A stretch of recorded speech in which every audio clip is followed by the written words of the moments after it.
প্রতিদিন একই টাইপের ভিডিও দিতে দিতে আমার কেন জানি একঘেয়েমি ভাব চলে আসছে, যার কারণে আজকের ভিডিওটা একটু অন্যরকম রাখার চেষ্টা করলাম। আশা করি সবার কাছে অনেক বেশি ভালো লাগবে। প্রতিদিন সচরাচর রান্নার ভিডিওগুলাই আপনাদের সাথে শেয়ার করি। আজকে আমি সারাদিন কি করলাম কি না করলাম ওই টাইপেরই একটা ভিডিও আপনাদের সাথে শেয়ার করব। আসসালামু আলাইকুম, কেমন আছেন সবাই? আই হোপ সবাই অনেক বেশি ভালো আছেন। আমিও আলহামদুলিল্লাহ ভালো। এই যে আমি সকালে ঘুম থেকে উঠে ফ্রেশ হয়ে এক মুঠ মুড়ি আর এক গ্লাস পানি খেয়ে নিছিলাম।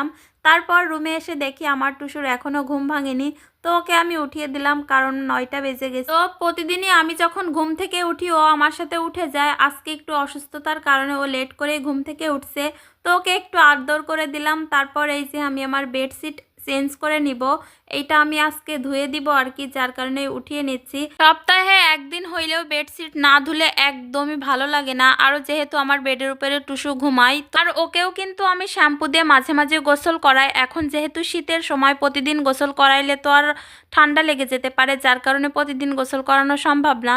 তো এই যে যাই হোক, যতই বলি একঘেয়েমি ভাব চলে আসছে। আমাদের তো এই কাজগুলা করাই লাগবে, এর ভিডিও করি বা নাই করি। তো আজকে আমি এই পটল শাক রান্না করব, আর সাথে গাজর দিয়ে বিট কপি দিয়ে একটা ভাজি করব। তো এই যে এই পটলের শাকগুলো আমি এখন বেছে নিচ্ছিলাম। সাথে আমার পাশাপাশি আমার একটা ছোট বোন ছিল, ও হাতে হাতে কাজগুলো আমাকে গুছিয়ে দিচ্ছিল।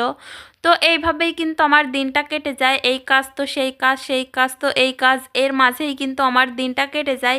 এই যে শাকের পাতাগুলা বেছে নিলাম, তারপরে এই ডাঁটাগুলোকেও আমি সুন্দরভাবে কেটে নিচ্ছি। আর একটা কথা না বললেই নয়, আমরা হইলাম গ্রামের মানুষ, আমাদের ভিডিও বা কথার মাঝে গেও গেও ভাবটা অবশ্যই থাকবে। আর গ্রামের মানুষের কথা বলার ধরন, কাজের ধরন একটু গ্রাম্য টাইপেরই বেশি হয়। মানুষ যেইটাতে অভ্যস্ত সেইটা তো করবেই। আমরা যেহেতু গ্রামের মানুষ, আমরা এই কাজগুলোকেই কমফোর্ট ফিল মনে করি, আমরা এই কাজেই অভ্যস্ত। এই কোনো কাজ খুব সিম্পলভাবে করাই গ্রামের মানুষের কাজ। তো যাই হোক, তারা কিন্তু খুব সহজেই কাজগুলোকে করে নিতে পারে, খুব তাড়াহুড়া করে কাজ করতে পারে। তো যাই হোক, কথা বলতে বলতে অনেক কথাই বলে ফেললাম, কেউ কিছু মনে করবেন না। তো এই যে গাজর দিয়ে আর বিট কপি দিয়ে আমি একটা ভাজি করব। এই ভাজিটা কালকে রাতেও করে খাইছি, মাশাআল্লাহ অনেক মজার হয়েছিল, যার কারণে আজকে আবার করে নিব। আর এই যে পটল শাক দিয়ে ট্যাংরা মাছ দিয়ে তরকারি রান্না করছি। আজকে আমি রান্নার ভিডিও দিব না বলার শর্তেও কিন্তু দিয়ে দিলাম। আজকে কিন্তু আমি খুব তাড়াহুড়োর মাঝেই সব কাজগুলোকে গুছিয়ে নিয়েছি, যেহেতু আজকে আমি একটু ম্যাশিংয়ের কাজ করব, যার কারণে লাস্টেই আপনারা দেখতে পারবেন ম্যাশিংয়ের কাজ বলতে আমি কি বুঝাইতে চাইলাম। তো এই যে দুইজন মেহমান আসছিল, ওনাদেরকে আমি ভাত বেড়ে দিচ্ছিলাম, তেমন কিছুই রান্না করিনি। তারপরেও যেইটুকু ছিল ওইটুকু দিয়েই দিয়ে দিলাম খাইতে তাদেরকে।